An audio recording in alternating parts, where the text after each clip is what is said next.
We're now in the third part here, working our way through. And he found this case. Mazel tov to you, sir. Okay.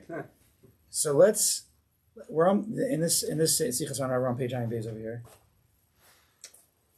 Bottom of the bottom of the page, where Rabbi Nachman starts off. Rabbi Nachman says, according to Rabbi Nachman, Ach me'ayin HaKadosh Baruch Hu nosam l'chiyas. So where does the chiyas come from? So okay. What are we talking about here? We got to backtrack here. We started off talking about a person who sins. That sin comes from a certain root. The mela avera goreres avera. When you do one sin and there's a root problem, it's going to cause other sins that are connected to that root. Until your one sin turns into a bag, a bundle, a chavila of sins. Right? Mm-hmm. We discussed that, and I chazed it over last week a little bit. We said, or Rabbi Nachman said, that although it's simple to understand that the first avera is really your responsibility, and therefore it's going to call out to you, hav, give me chiyas, give me food, and you're responsible to take care of that sin. You created it, right? You bought the dog, you got to feed the dog. You bought this, it's your sin, you got to take care of it. So, even though that's obvious, even we said the other sins that are gorer, that come as what's a good English word? They come dragged along with that first sin because they have a common root. They're also your responsibility, even though you'll say they came like a little bit under duress because once you did one avera, you're almost forced into the next avera, goreres avera. But since you didn't prevent the second avera, how could you have prevented the second avera? If you would have done a mitzvah.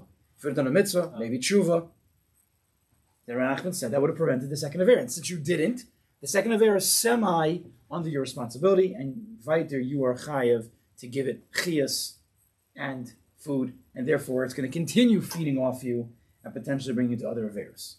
That was the original share.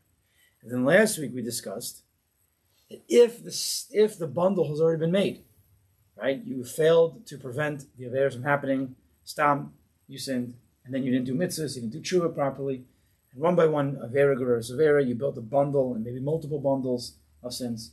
What do? So Nachman said, you can rectify that original sin, the original sin of the bundle, the deepest one. How? Yud Gimel Midas Harachman, which is an inyan of tshuva. To act out. Hashem Kel Rach Mechan Erech Habayim Rav Chesed V'Emes. To become that, not just to say it, like we learned last week. We're not going to get back into that, but to become it, to be compassionate, to be a Baal Chesed, filled with heart, real, sincere, right? Which that is the tshuva. We'll discuss more today. And if you do that, you rectify the first sin, okay, of the bundle. Memela, if there's no first sin, all the averas that are gorer from that first sin, they all fly away. And Rabbi Nachman said that a Kadosh Baruch Hu gives them chiyas. That's what he said. On page Ayin Beis over here, if you go up a paragraph, right in the middle of the right where it says Ayin Chayim Maran in parentheses, and Ayin Aleph, right in the middle, first word in the line, there's parentheses and it says Hainu. See this? Hainu Sha'ideh Sholosh Esrei Midas Harachim and Ma'avir HaKadosh Baruch Hu Averes HaRishonim Shebechol Chavila Chavila. So because you acted like the Yud Gimel Midas Harachim, Kadosh Baruch Hu removes the first avera of every bundle, the head of avera. Vazai Shar HaAvona Shebechavila Shavim El Hashem Yisbarach. All the other averas in the bundle, you now cut ties with it because you killed the first one. They all return back to Kadosh Baruch Hu. V'hu Yisbarach Nosein Lahem Chiyas. Kadosh Baruch Hu gives them chiyas, not you anymore. Good. Okay. Now, from there, we start today to understand what is this. HaKadosh Baruch Hu gives us chiyas. Everything in this world needs chiyas. There's nothing in this world that can exist without chiyas. Now, all chiyas comes from HaKadosh Baruch Hu. Sometimes it's directly from HaKadosh Baruch Hu, and sometimes he uses man as a shaliach. When a person sins, and now he has to give the sin chiyas, so he said by thinking about it, acting out and continuing to do sins. So ultimately the chiyas comes back from the Kadosh Baruch Hu, but because we were responsible, therefore we become the middlemen in between to give it chiyas. But what does this mean, this chiyas of the sins, the other sins in the bag go to a Kadosh Baruch Hu? Why are these sins still around? Like, why don't they just vanish? What is this Inyan? And that's where we're starting today. Me'ayin HaKadosh Baruch Hu nosam chiyas. From where does the Kadosh Baruch Hu give these sins chiyas? Right? Let's read straight. Like we try. Understand that we have no idea what he's talking about, and then pretend to try to understand what he's talking about in our way. So it says Rabbi Nachman, Da, ki yesh b'sitra achra b'chinas rishon l'rishon. The Sitra Achra has an Inyan called the Rishon l'Rishon, the first of the first. Da'inu b'chinas Edom sh'nikra Rishon. What is this first of the first? Edom. Edom, of course, is Esav. Edom, that nation, which comes from Esav, is the Rishon. Now, happens to be, unfortunately, Kemosha Kazav Yetzirah Rishon Admoni. Esav came out first. Even though we all were hoping that Yaakov would come out first, and maybe in some way, in Machshava, he was supposed to, he didn't. And the Admoni, the red one, Esav came out first. And he became the first of the first. Because Yaakov is also, they're twins. He's also a shtickle first. But Esav beat him out, so he's the first of the first. And Yaakov then becomes the second of the first. Therefore, forever, Edom, Esav, becomes the Rishon, the head of the Averos HaRishon, of the first Averos. Because they all came because of him. The Rishon, Edom. Ki be'emes, Rabbi Nachman says, again, we're not supposed to really understand, but we can pretend. Ki be'emes, lefigodo Kedushas Yisrael, really because of Kedushas Yisrael, Yaakov, of course. Ein roilan klal lasos Averos Chas HaShalom. Because the Kedushas Yisrael, which comes from, classically, where do you think Kedushas Yisrael comes from? The soul of a Jew. The chelik of the coming mamish, a piece of godliness mamish. Because we have that implanted within us, it's not really shaykh, that madrega. From the perspective of Kedushas Yisrael, you can't sin. How could you sin? You are a piece of a Kadosh Baruch Hu. It's not possible. We're not in that status, so we have to always think, I shouldn't do that sin, I shouldn't do that sin. But if you'd be in the perspective of Kedushas Yisrael, the soul, mamish, it's not even having it. You would have no taiva for that. There's nothing. You never think to cut corners. It doesn't enter into your head. And parenthetically, throughout life, we'd want to get to such a place. To getting to know yourself, maybe, right? To coming to the place of the neshama, from to to the Kadosh Baruch Hu. That's Avodas Hashem, in parentheses, back there to Rak machnas tokef hagolus, because of the strength of goals of exile. Which exile? The current one, Edom, yes? Shesovle mea umos, we have to endure pain from the umos, the nations. Ayidei misim v'arnonios, different types of taxes that we have to pay to them. We're subjugated unto them. We are owned by them, slaves them in a certain way. Because of that, we do Averos. Because we're in exile and we're under their rulership. Nimsa comes out, says Rabbi Nachman, Shekol ha'averos nimshach ma'idei Edom. All Averos really come because of Edom. Edom's to blame. We never sin. It's really Edom's fault. Because Kedushas Yisrael, it's not shaykh to sin. So it's Edom's fault. We just blame him. He's responsible. Because we were forced into Gaza by him, by Edom. And he, Edom, is the Rishon Rishonim. So we know that we have these Rishon type sins, that the head of the bundles, because right? We have the Aver Goreres Aver, which creates the bundle, but there's that first sin. That first sin now, the Rishon Rishonim, is called Edom. It's not my fault. Put it on Edom. It's not me. So therefore, HaKadosh Baruch Hu places all sins on him, Edom. And all chiyas comes from him, Edom, from them. That's what it says, Tana Avon Alavon, to place the sin on the original sinner. So all the sins that Klai are doing can be placed upon the original sinner, which is Edom, Esav. HaKadosh Baruch Hu knows and Avon Yisrael. Allah, HaKadosh Baruch Hu places all of the sins that they do, Klai sins, on him, on Edom. And therefore, Edom is now responsible for all the sins. L'chaim, simple. So we're not responsible for everything. We've never sinned in our lives. We have the greatest scapegoat of all time, Edom. They use us as a scapegoat. Now we use them as a scapegoat. Isn't it a Gavaldic partnership that we have? Two brothers. Wouldn't it make sense that we generate it, but once it comes out and we try to do tshuva, it goes into the world and Edom kind of receives it and they can give chiyus to it? It doesn't say that. It says that Edom is the originator of it all. They're the influence. They're the Rishon Rishonim.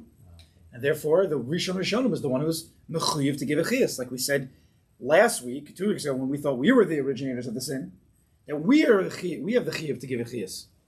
And now we see it's not true. But this is a problem. Because now there's a lot of problems. First, I'm just read one more line before we end.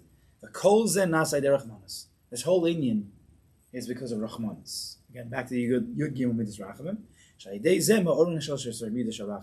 Through all this, we're going to be ma'orah the Shlosh Midas Rachamim, and somehow that's part of this. What is going on over here? What is he talking about? We never mechuyev in anything anymore. We don't need to do tshuva. There's no tshuva anymore because it's not our fault. Adam's fault. Kadosh Baruch Hu plays all the sins on them. Sounds easy, no? Easy peasy. Pumpkin. What is it they say? You know what I'm talking about? The kids. Whatever. So there's a lot of problems over here. There's a few contradictions from last week, this week. Number one, classic we were just talking about. Whose faults are the sins? Is it me? Is it I did the original sin, the Rishon, the head of the bundle, like we were discussing, or is it Edom? That's what we're saying this week. It's all Edom's fault. Who's responsible for the chiyus of this sin? I just read to you a line. Kadosh Baruch Hu is responsible for the chiyus. Right? That was from last week's line. Today, he says what? Edom. Which one is it? Another steer.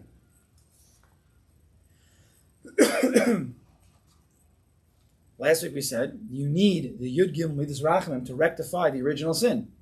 Right? That was the whole thing last week. This week, you didn't do anything wrong anyway. You don't really need the Yud Gimel Midas Rachamim. But then he ends up needing the Yud Gimel Midas Rachamim. What is going on over here?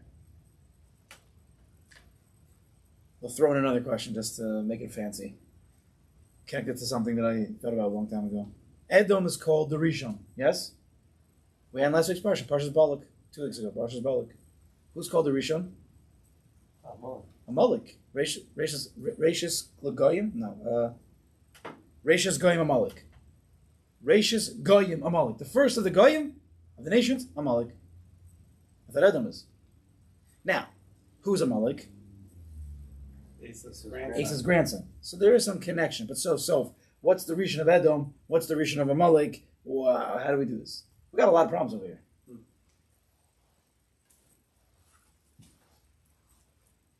I would like to know what other people say. I have no idea how people explain. In general, Sichos Haran, I have no idea how they explain anything. He says things that are just like, we've discussed these before.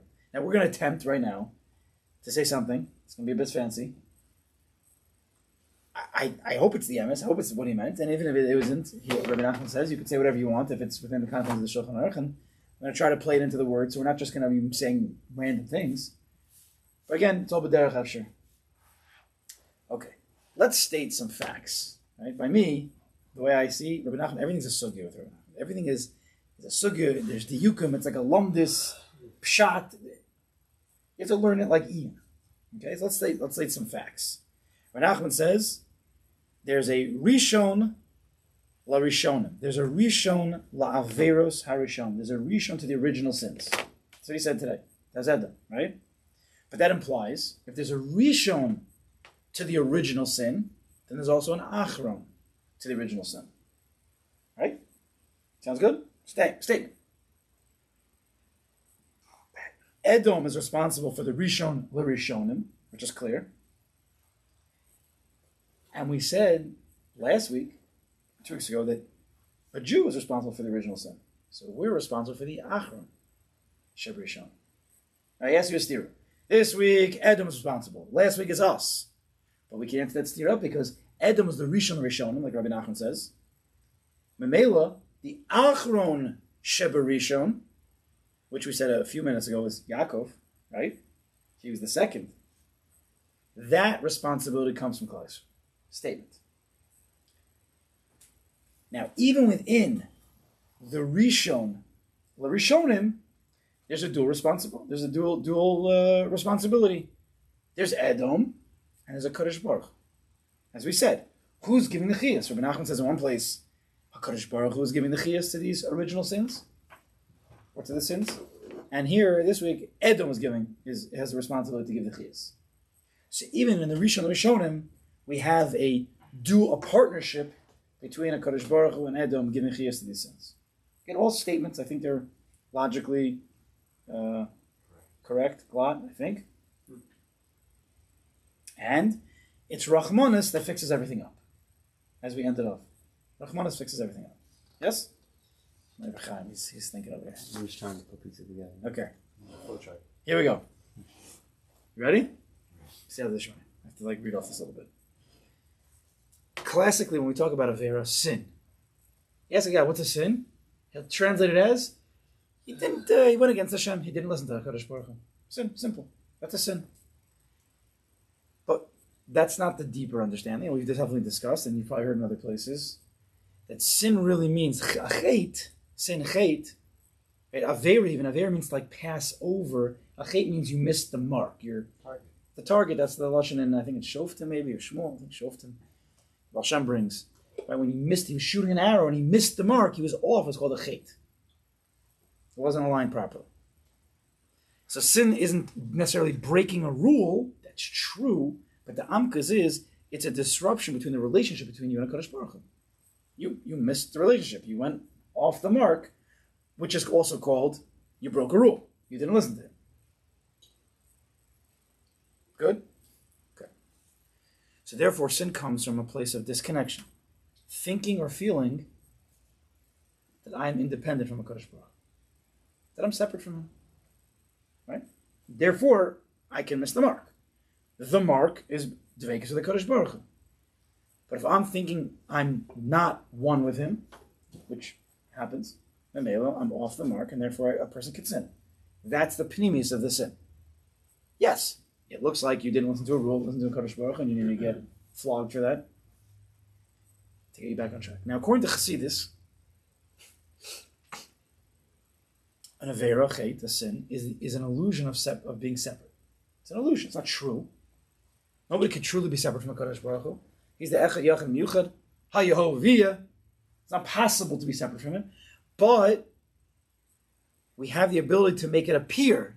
It's an illusion. We are allowed to choose to see, to perceive something that is sheker. We're allowed to. That's part of the Bechir that HaKadosh Baruch Hu gave us. And therefore it's an illusion of separateness. That, again, I am something other than HaKadosh Baruch Hu. Even though, parenthetically, we know in the Pneumius, I'm not separate. But the body, on top of the soul, has the ability to see that it is separate from HaKadosh Baruch Hu. Yes? So far, so good? So even if we know in our minds that Hashem is always present, and we know that we're a chelik l'kamim mamish, but when the moment of sin happens, that awareness has become weak. Because you can have that. I know that I shouldn't sin, but I sinned. The head says don't sin, but the heart wants you to sin. Right? We can be dichotomized. Huh? I make it up. Right? We could be dichotomized. We could be two. You can know and not know at the same time. Know and fail. But sin, sof, is not our essence. No sin has ever touched the essence of any Jew, because the essence of a Jew, Kedushas Yisrael, in the soul, Yaakov, Yisrael, Chelik L'Kamim Mamish, we've never sinned in such a place. We only sin in the outer extremities, the outer layers of who we are, which has the illusion of separateness. The soul always stays true to Kadosh Baruch Hu, and Teshuvah is to realign the body, right, back to its original state. Teshuvah is not becoming something new. It's actually realigning yourself with your truest self. You're off, right? Just like we said, missing the mark. I'm taking an arrow and I shoot and I miss the mark. So too, and my soul, which is the backhand over here, and my body, which is the front hand over here, when you sin, you become this, right? You are now not aligned. The true misalignment. don't speak English. But the misalignment of a chait is when your body and your soul are not aligned. Your body thinks I, and your soul says ayin. Your soul says I am Hashem, and your body says no, I am me. Actually, that's a misalignment. That's a chait. It came out in some action you did, or some lashon hara or something. But the pnimis of the chait is you're misaligned. So the goal of tshuva is to what? Realign yourself. Bring the body back into that place of that soul that it should flow smooth. That even I, all parts of I, I'm not separate from the Kodesh Baruch. That's Amunah. Tshuva is better than Amunah. Bitachon. Tshuva is about uncovering who we truly are and restoring that awareness of that connection. Good? So far so good? Now, how is sin even possible? How could that be? If I'm a chelik l'kalmei mamash, and that's my truest self, so how could it be that I could sin? So the answer is, well, we have to go back to the original of it all. When a Kodesh Baruch Hu is mitzamtzim himself for there to be a creation, for there to be a world. Because where does sin come from? Sin comes from the body, not the soul. Where does the body come from? The body being the vessel that holds the soul. The answer is the tzimtzum of the Kodesh Baruch Hu. The tzimtzum, when a Kodesh Baruch Hu constricted himself and allowed there to be something that appears to be outside of him, in its essence, parenthetically, nothing can be outside of a Kodesh Baruch Hu. It's impossible. But this world that we see is actually, it's an illusion. That he makes it appear as if there's other things outside of him. Therefore, the tzimtzum becomes the greatest vessel, and a Kodesh Baruch Hu is within the vessel. So if a person looks at the vessel of this world, he doesn't see God, which is with our physical eyes, listening to what's going on in the world. You don't see HaKadosh Baruch Hu. You see the kalim. It's always him, but it's always shrouded in mystery. It's always with a lavush. But the emes is that he's always inside it. So that tzimtzum that created a vessel for HaKadosh Baruch Hu to dwell within, but again, that vessel now hides him, it's the same thing as the body and the soul. The body is the tzimtzum. It's the lavush. It's the vessel that unfortunately the soul that lives within it cannot always be seen through the body. And that's where that feeling of separateness comes from. So the feeling of separateness, the feeling that a person can be an I, a body outside of the soul, that we could be misaligned from the truth, the greatest truth, from the greatest self of who we are, is because the Kodesh Baruch Hu is mitzamtzim himself. And mainly everything in this world follows suit. And we have all of Elokus inside of us, the soul itself. But we also have this thick klipa, outer shell, keli, which creates a darkness, which creates separation, which creates this illusion, this misalignment. Yes?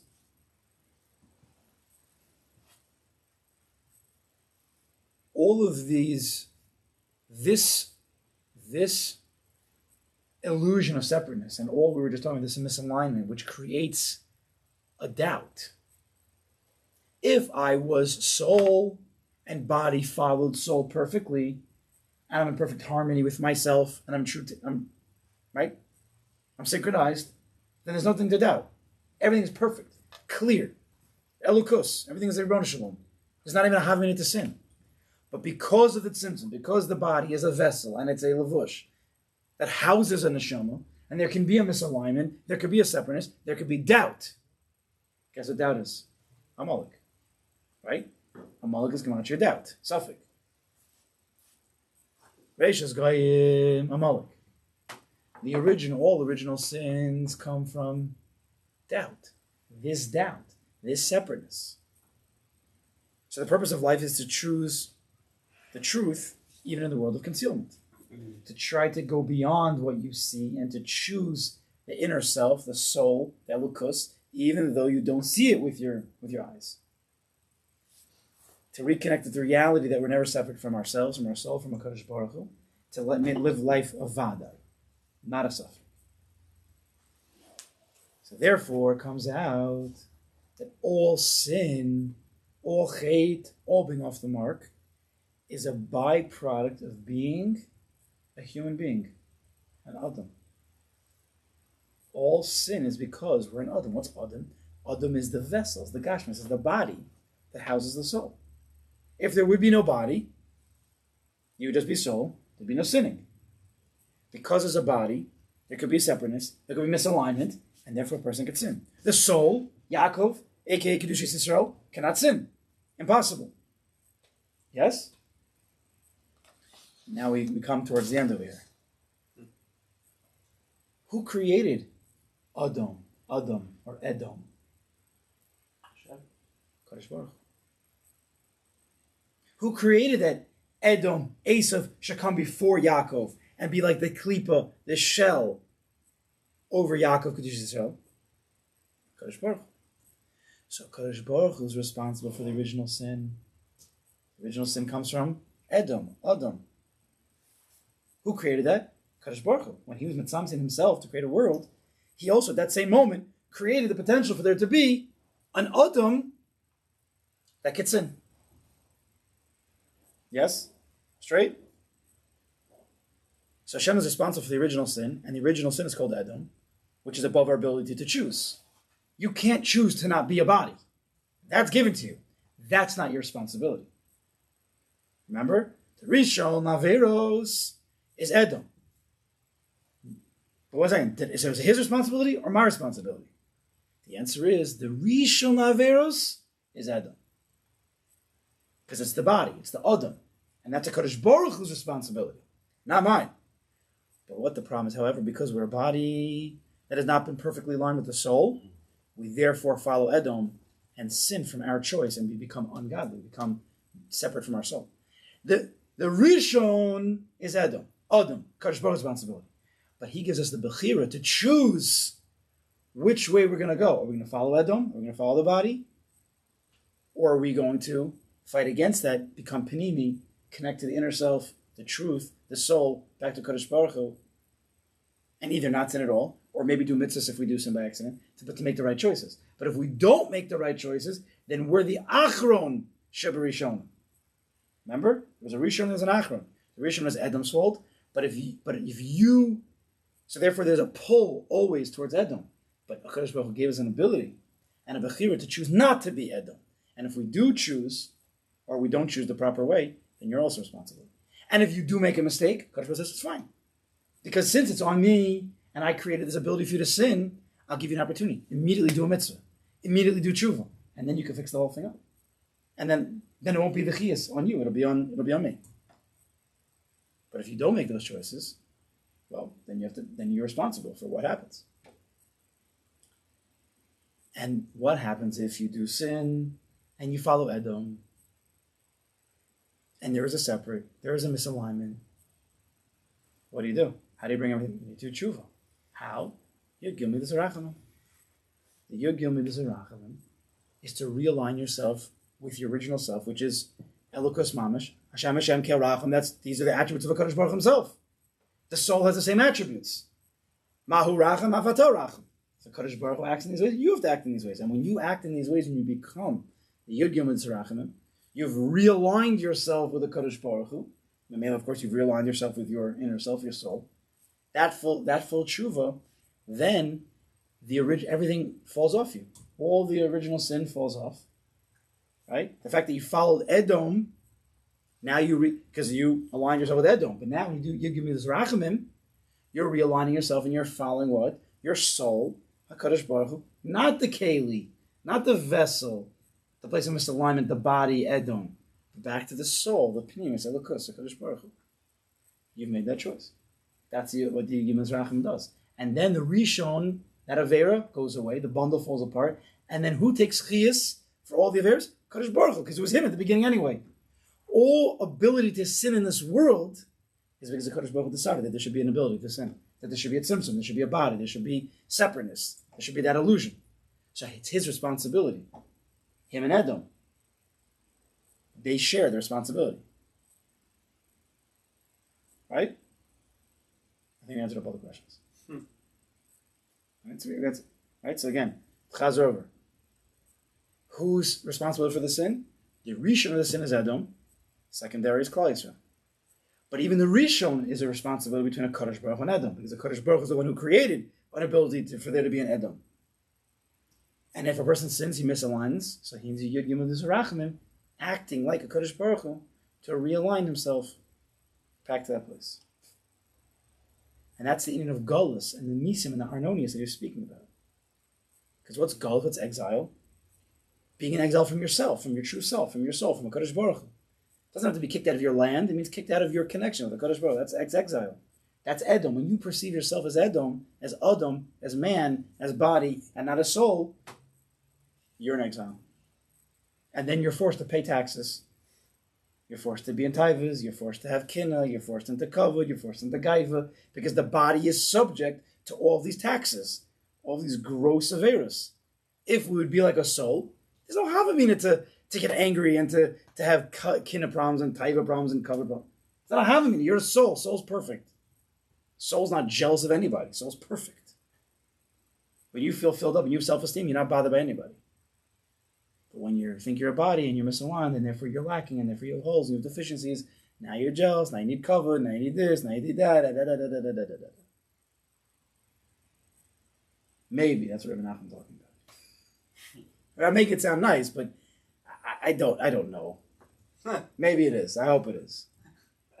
But even if it's not, Sounds good. it's dilemmas. Sometimes you say Divrei Torah in the partially. What did Yaakov mean when he did this? You say hold of our Torah. You don't know what Yaakov meant, but at least say it true Yesod. So even if he didn't mean it, it's true still. Anyway, yes, the Hemis. With Hashem next week we have to continue, but there's a big inyanim about this. That it comes out that although, and I'll say this line, and this was a line that an air conditioner guy told me when his product wasn't working so well. I've said it before. You've heard me say it? No. He said to me, whatever, it wasn't working again and again and again, and I kept calling him, and I felt bad. I said, I'm sorry that I have to call you again about the same issue. He's like, don't be sorry. I'm not guilty, but I'm responsible. It's a huge line. We're never, in a way, according to what we just said, we're never guilty for our sins. So Kadosh Baruch Hu put us in a situation where we're going to sin. But we're responsible to either try not to do it, if we do sin, to quickly do tshuva or another mitzvah, or if we did fall to sin, to then we're responsible, obligated to work on the Yud Gimel Tzrachim. But guilty or not, depressed or not, to feel bad, no. Charata is not about feeling bad. That's not the inyan. It's a different inyan. We're going to get to that as we get closer to the Yemei Tshuva, but it's a big inyan. You're responsible to do tshuva. You're responsible to realign yourself, but it's not out of guilt. It's a different inyan. All right, I'd come.